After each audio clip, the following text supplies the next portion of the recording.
Sobrang saya ng grupo ni na Ashley ngayon dahil sa unang sabak lang ni Caprice na pagtagumpayan niya ang kanilang task. Ang daming humanga sa mga viewers sa nanood sa episode nito dahil grabe daw yung fighting spirit ni Caprice. Pero may dalawang eksena sa episode na to na nagpawindang ng lahat dahil sa sobrang higpit ng pagkayakap ni Clifford kay Caprice. Ang tagal pa nagyakap ng dalawa at kulang na lang buhatin ni Clifford si Caprice. Kaya sabi ng kanilang mga fans, si Clifford naman talaga ang totoong nanalo dahil sa mahigpit na yakap na yon. At ang pangalawang nakakawindang sa eksenang to ay ang paglapit ni Heath kay Caprice sabay high five. Sa sobrang saya ni Heath para kay Caprice, nakalimutan niya na magkalaban sila.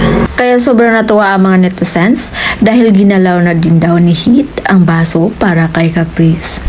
Hindi daw ito nagpatalo sa ginawa din ni Clifford.